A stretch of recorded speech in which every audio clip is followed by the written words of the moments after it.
में हम लोग पढ़ेंगे array of two driven lambda by two elements और इनके दो स्पेशल केसेस हैं ब्रॉड साइड और एंड फायर। तो उन दोनों को हम लोग वन बाई वन पढ़ेंगे। सबसे पहले शुरू करते हैं array of two driven lambda by two elements. Last lecture में हम लोग ये देख चुके हैं कि किसी भी दो आइसोट्रॉपिक एलिमेंट्स के करस्पॉन्डिंग जो एरे अगर हम बनाते हैं तो उसके रेडिएशन पैटर्न को या उसके अदर पैरामीटर्स को कैसे चेक करते हैं। हाफ पावर बीम विड्थ हुआ या नल पॉइंट्स हुआ या मैक्सिमा हुआ, वो हम देख चुके हैं। अब हम बात करते हैं, अगर वो आइसोट्रॉपिक सोर्स को हम लैम्डा बाई टू एलिमेंट्स यानी हाफ वेव डाइपोल एलिमेंट से रिप्लेस कर दें तो उन बाकी सारे पैरामीटर्स में क्या क्या चेंजेस आएंगे, इलेक्ट्रिक फील्ड इंटेंसिटी कैसे आइडेंटिफाई करी जाएगी और कैसे फिर उसके बाद हम उसका रेडिएशन पैटर्न और हाफ पावर पॉइंट्स कैलकुलेट करेंगे, नल पॉइंट्स कैलकुलेट करेंगे या मैक्सिमा कैलकुलेट करेंगे, वो हम देखते हैं। तो सपोज मेरे पास एक एरे है जिसमें दो लैम्डा बाई टू एलिमेंट्स हैं। आप देख सकते हो यहाँ पे मैंने दो लैम्डा बाई टू एलिमेंट्स रखे हैं, एक ये हाफ वेव डाइपोल है और एक ये दूसरा हाफ वेव डाइपोल है, और दोनों के बीच में जो सेपरेशन है वो डिस्टेंस है d। अब अगर मैं इलेक्ट्रिक फील्ड इंटेंसिटी निकालना चाहूँ तो मैं दो केसेस में आइडेंटिफाई करूंगा, एक जब वो केवल और केवल फाई का फंक्शन है और दूसरा जब वो केवल थीटा का फंक्शन है। फाई के फंक्शन दैट मीन्स हम हॉरिजॉन्टल प्लेन की बात कर रहे हैं और थीटा के फंक्शन में हम लोग वर्टिकल प्लेन की बात करेंगे, क्योंकि फाई जो है वो मेरा एक्स से वाई की तरफ यानी हॉरिजॉन्टल प्लेन में वेरी होता है और थीटा जो है मेरा वो जेड से एक्स वाई प्लेन की तरफ यानी वर्टिकली मूव होता है, चेंज होता है। तो इसीलिए हम उन दो प्लेन्स में इलेक्ट्रिक फील्ड इंटेंसिटी को आइडेंटिफाई करेंगे। तो यहाँ पर हम पैटर्न मल्टीप्लिकेशन वाला कॉन्सेप्ट लगाएंगे।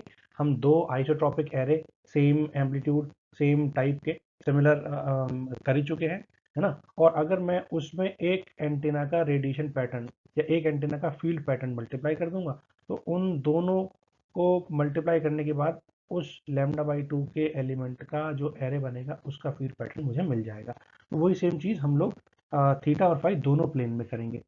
तो फॉर एग्जांपल मुझे इलेक्ट्रिक फील्ड इंटेंसिटी निकालनी है एक सिंगल एलिमेंट की वजह से as a function of phi horizontal plane में, यानी जब वो फाई का फंक्शन है तब। तो वो कितनी होती है, वो होती है के आई वन। क्यों? क्योंकि के कोई भी कांस्टेंट है और वो किस चीज़ पे डिपेंड कर रही है, वो डिपेंड कर रही है इस एक एलिमेंट में कितना करंट फ्लो हो रहा है। फॉर एग्जाम्पल इसमें जो करंट फ्लो हो रहा है वो I1 है ऊपर की तरफ, ठीक है। तो वो फंक्शन किस चीज़ का होगा, वो जो इलेक्ट्रिक फील्ड इंटेंसिटी है वो सीधे सीधे किसका फंक्शन होगी, फाई का फंक्शन होगी, ठीक। दूसरा, अगर मैं इस फाई के फंक्शन को देखूं तो चूंकि आई कांस्टेंट है ना, तो डिफरेंट डिफरेंट फाई पर इसकी वैल्यू कितनी होगी, के। आई वन कांस्टेंट है, के भी कांस्टेंट है ऑब्वियसली, तो it will be like this. लेकिन अगर मैं दो एलिमेंट्स की वजह से, लेकिन दोनों एलिमेंट्स हैं आइसोट्रॉपिक पॉइंट सोर्स, तो उसकी वजह से हम लोग इस टाइप का फील्ड पैटर्न पढ़ चुके हैं, है ना। दो अलग अलग आइसोट्रॉपिक सोर्स, पॉइंट सोर्स, ठीक है, सेम एलिमेंट है, सेम एम्पलीट्यूड है, सेम फेज में है। तो ये हम ऑलरेडी इसका एरे, आइसोट्रॉपिक एलिमेंट वाला एरे जो है वो पढ़ चुके हैं दो एलिमेंट्स की वजह से, ठीक। अब अगर मैं ये बोलूं कि अगर इन आइसोट्रॉपिक पॉइंट सोर्स को इन एलिमेंट्स को isotropic point source equal amplitude के साथ शिफ्ट कर दूं या रिप्लेस कर दूं तो क्या होगा, तो उस पैटर्न को हम बोलेंगे EISO, मतलब आइसोट्रॉपिक एंटीना का फील्ड पैटर्न। तो उसको फाई में कैलकुलेट कर रहे हैं तो obviously as a function of phi horizontal plane में, ठीक है, दो आइसोट्रॉपिक सोर्सेस की वजह से। वो कितना होगा वो हम ऑलरेडी देख चुके हैं, ये जो अभी मैंने प्लॉट करके आपको दिखाया था बीच वाले फिगर जो थी पिछले स्लाइड में, वो थी e naught two e naught cos D R cos five by two और उसका रेडिएशन पैटर्न, ठीक है। अब डी आर मेरी वाली वैल्यू है 2 pi by lambda into D, cos five obviously five का फंक्शन है। और अगर मैं इसका इसके मैक्सिमम वैल्यू को देखूं तो इसकी मैक्सिमम वैल्यू कितनी होगी, 2 ई नॉट। तो नॉर्मलाइज अगर मैं निकालना चाहूंगा तो 2 ई नॉट से डिवाइड कर दूंगा, तो ये क्या आ जाएगा, cos D R cos five by to.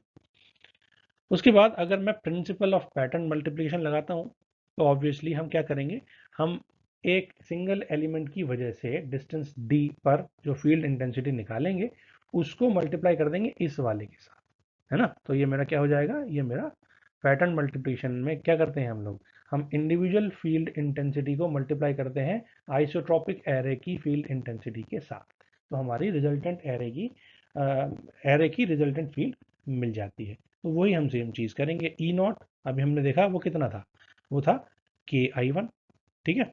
ये ई नॉट जो था वो क्या था, वो के आई वन था। तो अगर मैं ई फाई को as a function of phi in the horizontal plane बात करूं, तो डिस्टेंस डी पर उस फील्ड इंटेंसिटी ई फाई की वैल्यू कितनी होगी, वो होगी मेरी ये, मैंने ई वन फाई की मल्टीप्लाई किससे कर दी, ई वन फाई की multiply 2 cos D R cos phi by 2 से कर दी, ठीक है।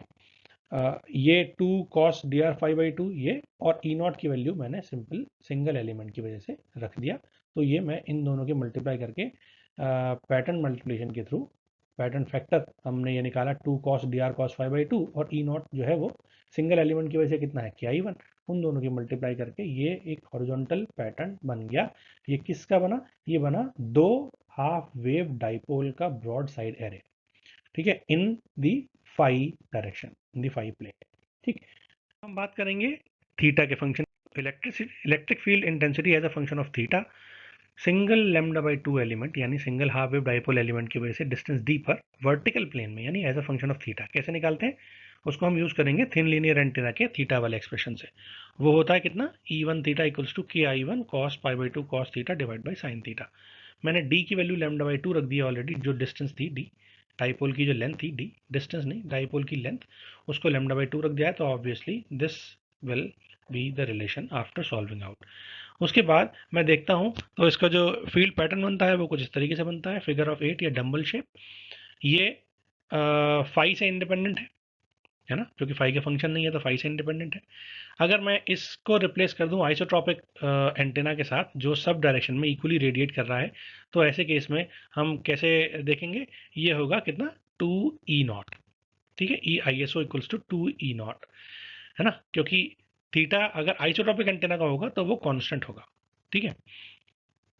और मैं यहाँ पे प्रिंसिपल ऑफ पैटर्न मल्टीप्लिकेशन लगाऊं, तो प्रिंसिपल ऑफ पैटर्न मल्टीप्लिकेशन से क्या कर दूंगा मैं, ई नॉट जो है मेरा वो कितना हो जाएगा, वो ये वाला हो जाएगा, सिंगल एलिमेंट की वजह से थीटा, वो इसको यहाँ पर रख दूंगा, तो ये क्या हो जाएगा, 2 के आई one cos pi by 2 cos theta divide by sine theta.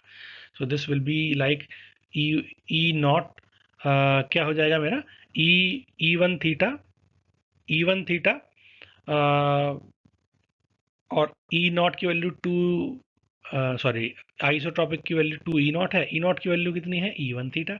तो ऑलरेडी मैं यहाँ पे 2 ई वन थीटा रख सकता हूँ, ये वैल्यू हो जाएगी, e i s o will be 2 e one theta. और उसका जो रेडिएशन पैटर्न है वो थोड़ा सा डम्बल शेप रहेगा ऑब्वियसली, बट ये थोड़ा श्रिंक हो जाएगा डबल की वजह से, यानी हम कह सकते हैं उसकी डायरेक्टिविटी थोड़ी बढ़ जाएगी। तो ई थीटा मल्टीप्लाई करेंगे हम आई, तो ये क्या हो जाएगा, 2 के आई one cos pi by 2 cos theta divide by sine theta. मैंने इंडिविजुअल के लिए और एरे के लिए, दोनों आइसोट्रॉपिक एरे के लिए दोनों की मल्टीप्लाई कर दी, ई आई एस ओ की और सिंगल एलिमेंट की वजह से, ठीक है। तो उन दोनों की मल्टीप्लाई करेंगे तो ये कुछ इस तरीके से वर्टिकल पैटर्न बनेगा। ये एब्सोल्यूट फील्ड पैटर्न है वर्टिकल प्लेन में। एब्सोल्यूट हॉरिजॉन्टल पैटर्न हम लोग ऑलरेडी देख चुके हैं, है ना, फाई का फंक्शन और ये थीटा का फंक्शन है, इसलिए इसको absolute field pattern vertical plane में बोलते हैं। 3D में अगर मैं बात करूं तो 3D में इन दोनों को as a function of theta और as a function of phi अगर मैं देखूंगा तो ये कुछ इस तरीके से बनेगा। इन दोनों एलिमेंट्स के बीच में डिस्टेंस है d, और as a function of theta it is varying like this, as a function of phi it is varying like this. अगर मैं इसको 2D में देखूं तो 2D में, 3D में अगर मैं इसको एक तरीके से इसको प्लेन से डिवाइड कर देता हूँ, क्रॉस सेक्शनल व्यू देखना चाहूँ, तो क्रॉस सेक्शनल व्यू में आप देखोगे तो मैंने इसको X Y plane, X Z plane से यानी इस वाले प्लेन से डिवाइड आधा काट दिया है, तो ये आपको ये चीज़ दिखेंगी, है ना, side lobes you can consider.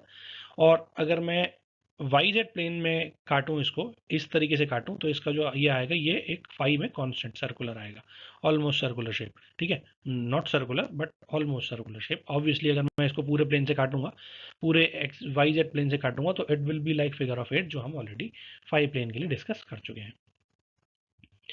अब इसी में कैलकुलेट होंगे कुछ पॉइंट्स, कुछ पैरामीटर्स, जैसे कि एक है ड्राइविंग पॉइंट इम्पीडेंस, दूसरा है field intensity, gain in field intensity.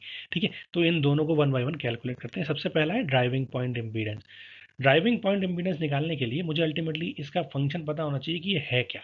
Suppose मैंने दो एंटेना के एलिमेंट्स को λ/2 और λ/2 इनको किसी सर्किट से जोड़ा। ऑब्वियसली इसमें करंट अगर आ रही है और ये दोनों करंट सेम है तो मुझे किसी ना किसी सर्किट से जोड़ना पड़ेगा ना, कहीं ना कहीं किसी ना किसी ट्रांसमीटर से जोड़ना पड़ेगा। तो वो ट्रांसमीटर इन एंटेना के अरेंजमेंट्स को कितना इम्पीडेंस फील करेगा, ठीक है, वो है ड्राइविंग पॉइंट इम्पीडेंस।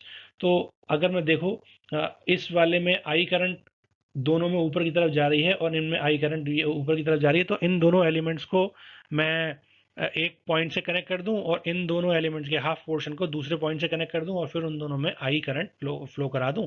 तो ऑब्वियसली अगर मैं इसके इधर की तरफ करंट दूंगा तो इसमें इधर की तरफ करंट जाएगी ऑब्वियसली। ठीक है, इसका जो एलिमेंट रेजिस्टेंस है या ट्रांसमीटर रेजिस्टेंस है या जो बीच में कनेक्टेड ट्रांसमिशन लाइंस हैं उनके रेजिस्टेंस सपोज 600 ओम या 60 ओम्स आपको गिवन है।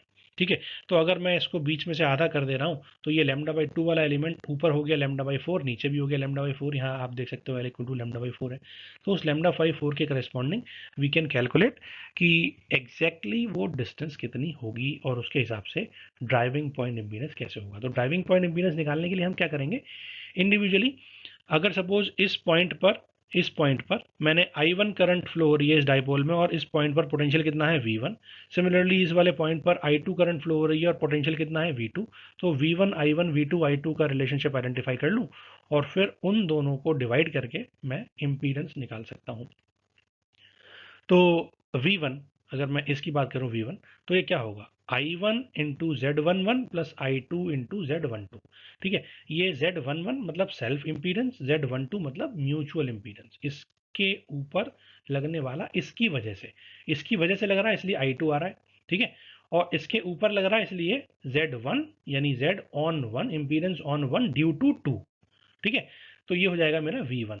सिमिलरली मैं आप देख सकते हो I1 करंट एलिमेंट 1 में है, I2 करंट एलिमेंट 2 में है, Z11 सेल्फ इम्पीडेंस है 1 पे और Z12 म्यूचुअल इम्पीडेंस है दोनों एलिमेंट्स के बीच।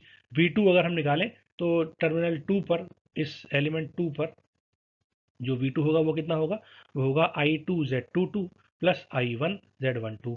इसकी वजह से सेल्फ इम्पीडेंस प्लस इस करंट की वजह से इस दूसरे एलिमेंट पर लगने वाला म्यूचुअल इम्पीडेंस, वो कितना हो गया, ये हो गया। अब मैं अगर देखूं तो Z22 मेरा सेल्फ इम्पीडेंस है एलिमेंट 2 का, बाकी सारे पैरामीटर Z21 या Z12 वो सेम ही है। ठीक है, अब अगर मैं ध्यान से देखूं तो इन दोनों ही एलिमेंट्स में करंट सेम है, I1 इक्वल्स टू I2 है, तो I can replace I1 and I2। ठीक है, तो अगर मैं यहाँ पर I1 रख दूंगा, I2 और I1 सेम हो जाएंगे तो I1 कॉमन ले सकता हूँ, this will B Z11 plus Z12। Similarly अगर मैं यहाँ I2 रख दूंगा इसकी I1 की जगह तो ये हो जाएगा I1 Z22 प्लस Z12। ठीक है, और फिर उन दोनों को फर्दर मैं सॉल्व कर लूंगा। तो सॉल्व करने के बाद क्या आएगा, सॉल्व करने के बाद मैं इन दोनों को कॉमन ले सकता हूँ, सिमिलरली दूसरे इन दोनों को कॉमन ले सकता हूँ, I1 और I2 सेम है। तो टर्मिनल इम्पीडेंस Z1 कैसे निकालेंगे हम लोग, V1 डिवाइड बाई I1। ठीक है, तो V1 डिवाइड बाई I1 कितना है Z11 plus Z12। Similarly Z2 terminal 2 पे कितना हो जाएगा, वो हो जाएगा मेरा V2 डिवाइड बाई I2 यानी Z22 प्लस Z12। अब अगर आप ध्यान से देखो कि एलिमेंट सेम है, उन दोनों के बीच की डिस्टेंस दोनों के लिए सेम है, दोनों के पर्सपेक्टिव सेम है और दोनों में करंट भी सेम है, डायरेक्शन भी सेम है। इसका मतलब Z12 और Z21 दोनों सेम है, मतलब मैं इन दोनों एलिमेंट्स को आइडेंटिकल लिख सकता हूँ, Z11 और Z22 ये भी आइडेंटिकल होंगे। तो we can write it as Z11 equal to Z11 equal to Z22। तो हम यहाँ पर टर्मिनल इम्पीडेंस को क्या लिख सकते हैं, Z1 equals to Z2 equals to what, Z11 plus Z12। ठीक है, ये मेरा टर्मिनल इम्पीडेंस हो गया, ये ड्राइविंग पॉइंट इम्पीडेंस हो गया। तो इस तरीके से मैं अपने एंटेना का एरे का ड्राइविंग पॉइंट इम्पीडेंस कैलकुलेट कर सकता हूँ। अब अगर मैं Z1 और Z2 सेम है, I1 और I2 सेम है, तो V1 जो है इक्वल होगा V2 के, ऑब्वियसली है ना, सब चीज़ें सेम है, इम्पीडेंस भी सेम है, करंट भी सेम है, तो पोटेंशियल क्यों अलग होगा, पोटेंशियल भी सेम होगा। तो ऑब्वियसली अगर पोटेंशियल सेम होगा तो ये केस हम उस तरीके से रेफरेंस ले सकते हैं कि मेरा सेम एलिमेंट में सेम फील्ड होगी और सेम फेज होगा, मतलब उसका मैग्नीट्यूड भी सेम होगा v1 और उसका फेज जो है डेल्टा जो था वो 0 होगा ऑब्वियसली। ठीक है, अब अगर मैं d equal to lambda by 2 रख दूं तो z1 क्या होगा, वो होगा सीधे सीधे z1 क्या, z11 प्लस z12, यानी अगर मैं इस z को इम्पीडेंस रियल और इमेजिनरी पार्ट में रिएक्टेंस में डिवाइड कर दूं तो रेजिस्टेंस और रिएक्टेंस को हम इस तरीके से लिख सकते हैं R11 plus jx11 plus R12 plus jx12। Real part और इमेजिनरी पार्ट्स को हमने सेपरेट कर लिया और इसको हम वैल्यूज हमें ये पता है R11 और R12 as d equal to lambda by 2, उन दोनों की डिस्टेंस अगर लैम्डा बाई 2 है, उन दोनों के बीच की डिस्टेंस लैम्डा बाई 2 है, तो ये वैल्यूज रिस्पेक्टिवली इतनी आती हैं। मतलब मेरा उस Z1 यानी उस कैरेक्टरिस्टिक इम्पीडेंस या एक इंडिविजुअल एलिमेंट का जो इम्पीडेंस आएगा वो कितना आएगा, that will B 60 plus j14 ओम। ठीक है, ये पैरामीटर हम लोग आगे यूज करेंगे जब भी हमारे पास लैम्डा बाई 2 एलिमेंट का एरे आएगा, है ना। तो अगर मुझे कोई न्यूमेरिकल पैरामीटर कैलकुलेट करना है तो वहां पर इम्पीडेंस जो है वो हम रखेंगे 60 प्लस j14। उसके बाद टर्म आती है नेक्स्ट, उसको बोलते हैं गेन इन फील्ड इंटेंसिटी। ये बड़ा इंपॉर्टेंट पैरामीटर है और इस इंपॉर्टेंट पैरामीटर इसलिए इंपॉर्टेंट बोलते हैं क्योंकि ये बेसिकली गेन है। गेन मतलब which is somewhat related to directivity. ठीक है, तो अगर मुझे डायरेक्टिविटी पता है, मुझे एंटेना एफिशिएंसी पता है, मुझे गेन पता हो जाएगा, या फिर अगर मुझे गेन पता है और मुझे एंटेना एफिशिएंसी पता है तो I can also calculate the directivity. So gain in field intensity is similar as with the gain of the single antenna, but यहाँ पर हम डाइपोल एंटेना के एरे की बात कर रहे हैं इसलिए हम यहाँ पर गेन इन फील्ड इंटेंसिटी बोलेंगे। As a function of theta अलग होगी, as a function of phi अलग होगी, दोनों के लिए हमें इंडिविजुअली कैलकुलेट करना होगा कि थीटा डायरेक्शन में इसका गेन कितना है और फाई डायरेक्शन में इसका गेन कितना है।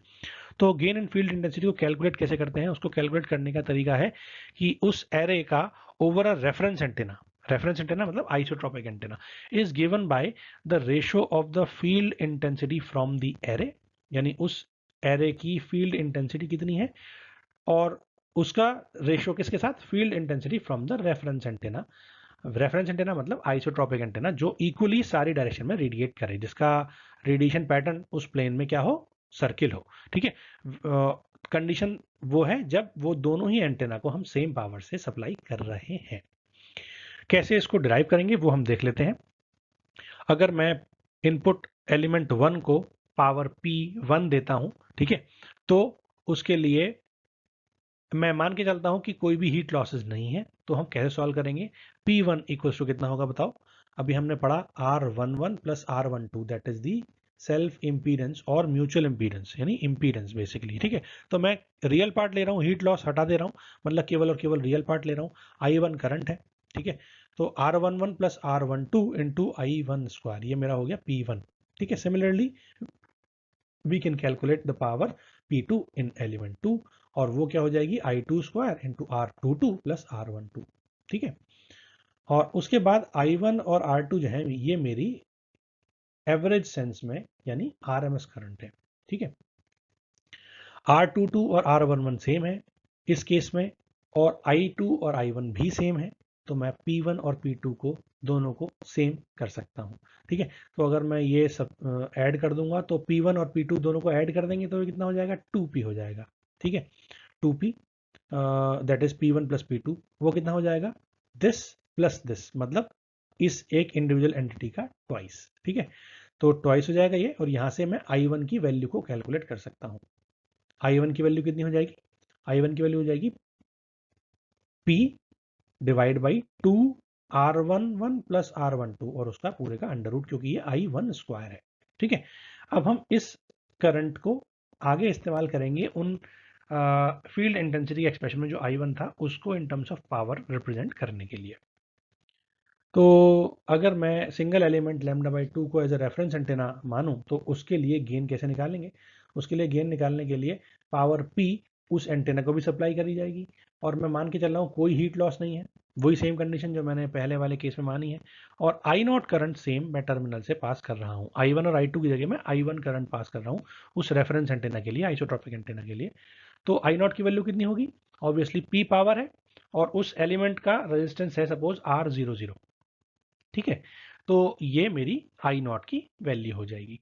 अब अगर मैं R00 is the self resistance of the reference antenna, तो अगर मैं सिंगल एंटेना की बात करता हूँ तो उसके लिए R11 है, तो वो सिमिलर है सेल्फ रेजिस्टेंस। ठीक है, अब गेन एंड फील्ड इंटेंसिटी को हम ऑलरेडी देख चुके हैं कि ratio of field intensity from the array to the field intensity of the reference antenna, और जब दोनों को सेम पावर से सप्लाई करा जाए। ठीक है, ऐसे केस में हम कंपैरिजन जो करेंगे वो करेंगे सेम डायरेक्शन में, क्योंकि थीटा के लिए डायरेक्शन, थीटा के लिए फील्ड इंटेंसिटी का एक्सप्रेशन अलग है, फाई के लिए फील्ड इंटेंसिटी का एक्सप्रेशन अलग है, तो मुझे थीटा और फाई दोनों के लिए इंडिविजुअली ये कंपैरिजन करना पड़ेगा। तो अगर मैं इस कंडीशन को यूज़ करूं तो हॉरिजॉन्टल और वर्टिकल प्लेन में मुझे दो अलग अलग गेन के एक्सप्रेशंस को कैलकुलेट करना पड़ेगा। तो हॉरिजॉन्टल प्लेन में हम कैलकुलेट करेंगे E H W phi, that means H W क्या है, एच डब्ल्यू है हाफ वेव। ठीक है, as a function of phi. तो फील्ड इंटेंसिटी हम निकाल रहे हैं ई फॉर हाफ वेव, यानी centre fed lambda by 2 antenna. Centre fed क्यों? क्योंकि हमने सेंटर फेड के लिए ही रेजिस्टेंस यूज करा, इसलिए सेंटर फेड बीच में से हम उसको फीड कर रहे हैं। तो वो कैसे निकालेंगे? उसके लिए वही सेम चीज जो हमें ऑलरेडी पता है, कांस्टेंट होगी, और ये कितनी होगी, करंट पर डिपेंड करेगी। करंट कितनी है, आई नॉट, तो हमने इसको बोल दिया के आई नॉट। ठीक है, अब मैं आई नॉट की वैल्यू को हम कुछ इस तरीके से यहाँ रख सकते हैं, p divide by under root of p divide by R00। तो मैंने यहाँ पर E H W of phi वो कितना कर दिया, k times under root of p divide by R00, वो पिछला वाला एक्सप्रेशन हमने यहाँ पर इस्तेमाल कर लिया। तो ये मेरा हाफ वेव लेंथ के लिए, एंटेना के लिए मेरा ई एच डब्ल्यू फाई आ गया, फाई प्लेन में आ गया। अब मुझे हॉरिजॉन्टल प्लेन में डिस्टेंस डी पर एरे की वजह से फील्ड इंटेंसिटी निकालनी है। वो कितनी होती है वो हम ऑलरेडी जानते हैं, है ना, वो होती है ये। ठीक है, 2k_I1 cos dr cos phi by 2, ये हम ऑलरेडी पढ़ चुके हैं हॉरिजॉन्टल प्लेन के अंदर। ठीक है ना, इस E1 फाई को हमने क्या लिया था, 2I1। ठीक है, तो 2I1 सॉरी k_I1, तो k_I1 हमने यहाँ रख दिया, 2 cos phi dr cos phi by 2। ये एक्सप्रेशन मेरा ई फाई का आ गया। अब मुझे क्या करना है, मुझे टर्मिनल करंट आई नॉट की वैल्यू को इंट्रोड्यूस करना है, क्योंकि आई नॉट को अगर मैं I1 के फॉर्म में रिप्रेजेंट कर लूंगा तो ऑलरेडी कुछ पोर्शन कैंसिल आउट हो सकता है। तो वो कैसे हम निकालेंगे, वो निकालने के लिए हमने क्या करा, सिंपल, हमने इस I1 की वैल्यू को क्या रखा, I1 की वैल्यू को रखा जो हमारा वाली वैल्यू थी। ठीक है, वो वैल्यू कितनी थी, I1 की वैल्यू कितनी थी, 2p divide by R11 plus R12 का अंडर रूट। तो इस एक्सप्रेशन में मेरा I1 की वैल्यू एज इट इज ये वाली वैल्यू आ गई। ठीक है, अंडर रूट 2 से अंडर रूट 2 कट जाएगा, तो ये 2 p के साथ आ जाएगा, पहले नीचे था। ठीक, ये एक्सप्रेशन मेरा ई फाई बन जाएगा एंटेना के एरे का। तो अब मुझे क्या निकालना है, गेन इन फील्ड इंटेंसिटी निकालनी है, तो उन दोनों का रेशो कर दूंगा मैं। ठीक है, किसका, ई फाई का और ई एच डब्ल्यू का, ये दोनों मैं ऑलरेडी कैलकुलेट कर चुका हूँ। तो हॉरिजॉन्टल प्लेन में ये वैल्यू कितनी आ जाएगी, इन दोनों का रेशो, दैट मीन्स पी से पी कैंसिल आउट हो जाएगा, और बाकी R00 divide by R1 plus R2 का अंडर रूट 2R00। ठीक है, cos D R cos five by 2। अब यहाँ पर मैं अपनी वैल्यूज कैलकुलेट कर लूँगा। फॉर एग्जाम्पल मेरे R00 की वैल्यू कितनी है, R00 है या R11 है कितना, 73, और R12 कितना है, माइनस का 13, ये हम देख चुके हैं। ठीक है, तो ये वाली वैल्यू कितनी हो जाएगी, under root of 2R00 divide by R11 plus R12, ये हो जाएगा under root of 2 into 73 divide by 60 plus sorry 73 minus 13 मतलब 60। ठीक है, so this will be under root of 146 divide by 60। ठीक है, तो इसकी वैल्यू हो जाएगी 2.43 का अंडर रूट, और उसकी वैल्यू हो जाएगी लगभग लगभग 1.56। तो ये मेरा इसके मैग्नीट्यूड की वैल्यू आ गई, ये वाली वैल्यू कितनी आ गई, 1.56 आ गई। ठीक है, अब मुझे क्या निकालना है, मुझे निकालना है फॉर एग्जांपल मैक्सिमा, और मुझे निकालना है कि इस गेन की वैल्यू 1 कब होगी। तो आप मुझे बताओ, जब मुझे मैक्सिमा निकालना होता है तो ये क्या है, ये मैं बात कर रहा हूँ ब्रॉड साइड केस की। ब्रॉड साइड केस में मैक्सिमा कब मिलता है मुझे, ब्रॉड साइड केस में मुझे मैक्सिमा मिलता है जब मेरा थीटा सॉरी या फाई 90 डिग्री होता है। ठीक है, यानी जब फाई 90 डिग्री है तो मेरा मैक्सिमा मिलेगा। ठीक है, अब आपने फॉर एग्जांपल लिया कि डी जो है मेरा सेपरेशन वो है लैम्डा बाई 2। ठीक, तो आप यहाँ से डी आर की वैल्यू निकाल सकते हो। डी आर कितना होता है, डी आर होता है 2 pi by lambda into D. ठीक है, डी, दैट मीन्स डी यानी लैम्डा बाई टू, लैम्डा से लैम्डा, टू से टू, मतलब डी आर की वैल्यू कितनी आ गई, पाई आ गई। तो यहाँ पर कितना आ जाएगा, this will become cos of pi cos phi by two, ठीक है, और ये वैल्यू हो जाएगी 1.56। तो रिजल्टेंट बचेगा 1.56 cos pi by two cos phi divide by two. अब अगर मुझे इसकी वैल्यू 1 रखनी है, ठीक है, तो ये कितना हो जाएगा, cos of pi by two cos phi equals to what, 1 divide by 1.56, और इसकी वैल्यू कितनी आती है, ये वैल्यू आती है 0.64, ठीक है, 0.64।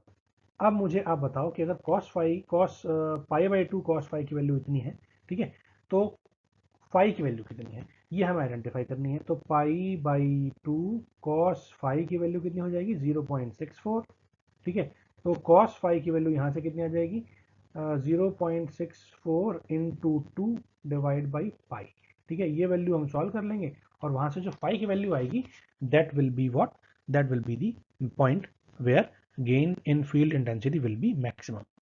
मैक्सिमम में gain in field intensity will be 1, है ना, क्योंकि हम 1 के लिए सॉल्व कर रहे हैं, 1 के लिए सॉल्व कर रहे हैं, तो यहाँ वैल्यू कितनी आ जाएगी, 1 आ जाएगी।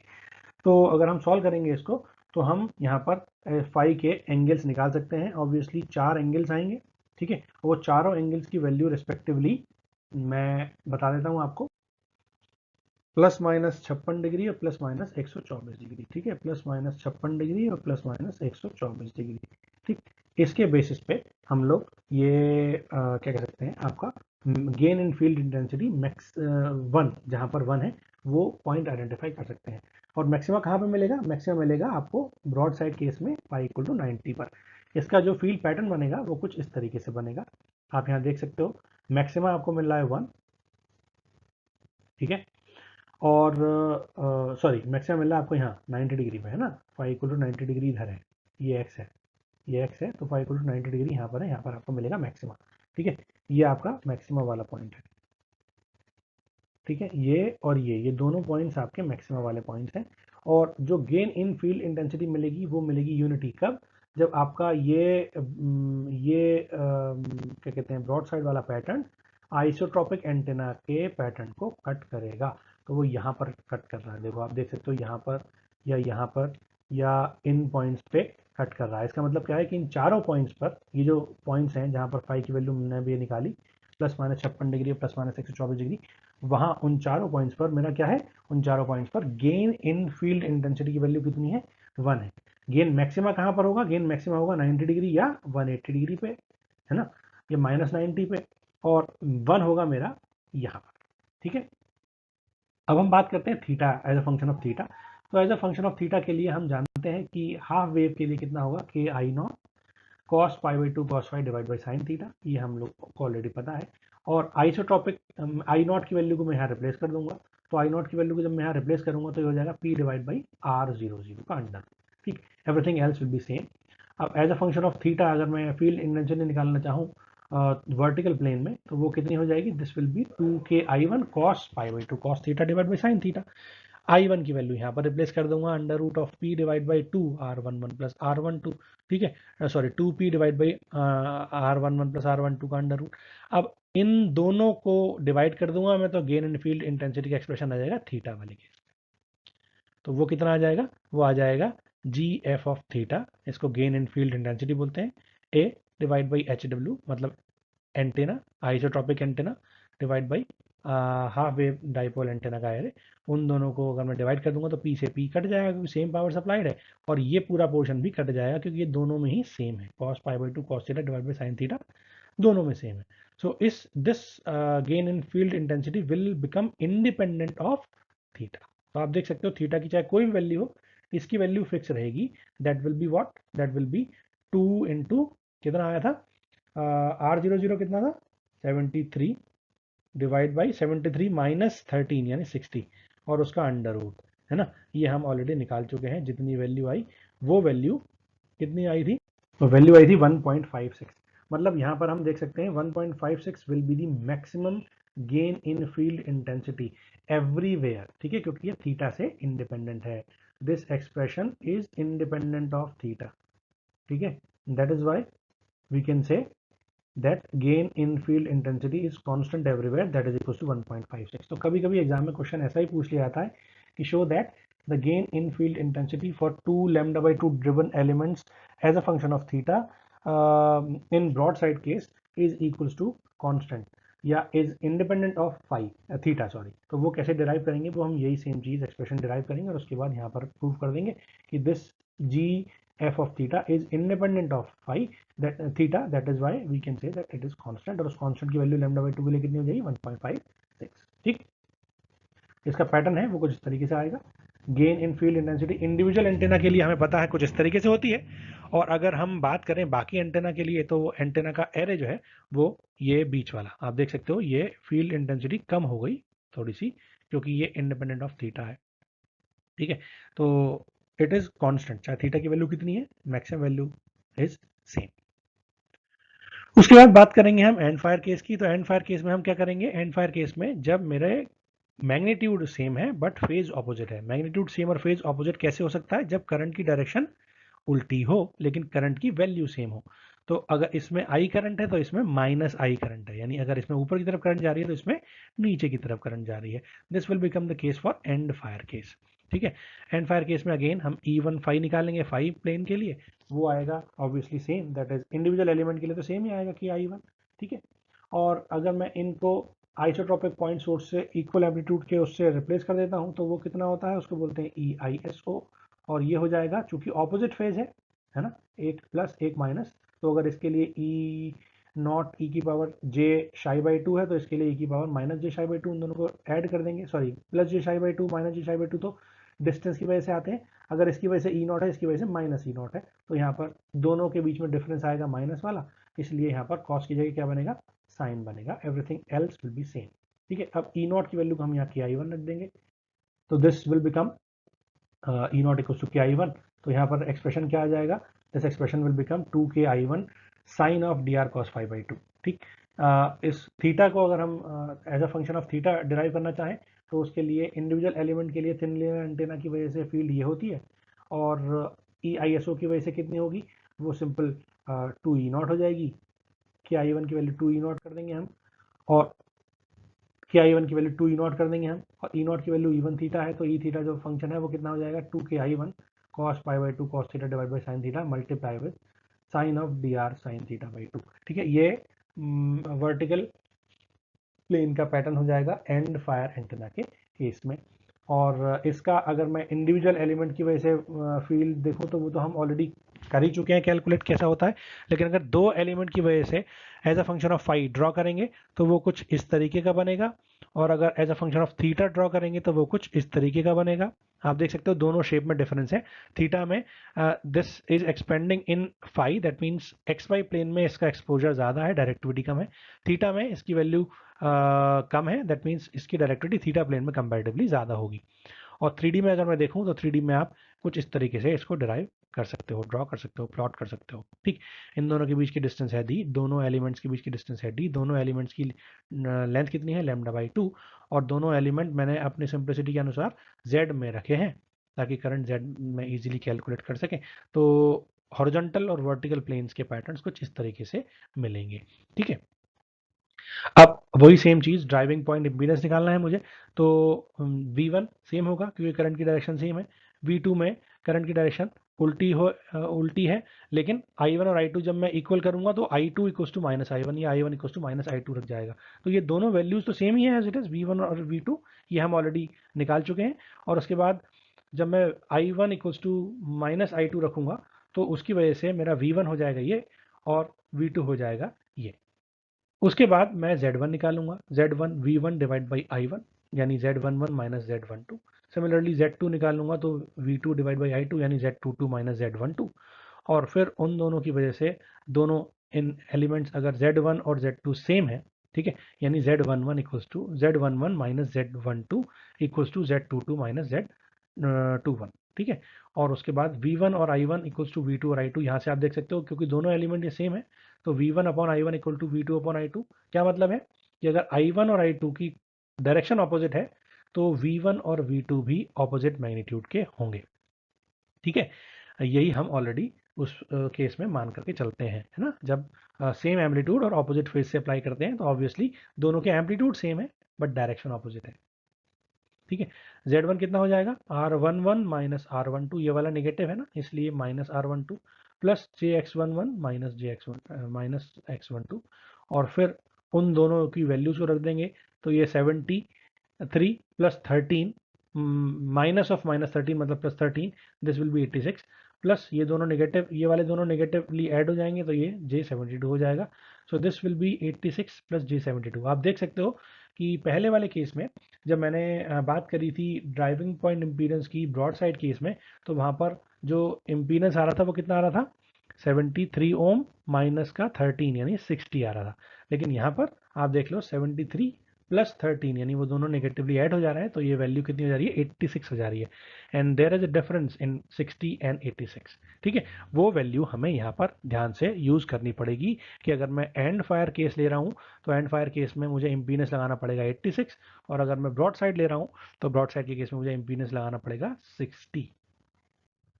अब गेन इन फील्ड इंटेंसिटी के एक्सप्रेशन को कैलकुलेट करेंगे तो I1 मुझे पता है P upon 2R11 minus R12, पहले कितना था R11 प्लस R12 था, अब माइनस आ जाएगा, बाकी सब कुछ सेम रहेगा। तो हम फाई का फंक्शन निकाल सकते हैं कुछ इस तरीके से, यहाँ पर प्लस की जगह माइनस कर दिया, और यहाँ पर चूंकि कॉस वाला फंक्शन नहीं आएगा क्योंकि दोनों ऑपोजिट है तो साइन वाला फंक्शन आएगा, तो मैं साइन वाला फंक्शन यहाँ लगा दूंगा। प्रोसेस बिल्कुल सेम रहेगा, you can easily derive that. और ऐसे ही थीटा के फंक्शन में निकाल सकता हूँ, तो थीटा के लिए ये वैल्यू कितनी हो जाएगी, 2R00 divide by R11 minus R12 times this.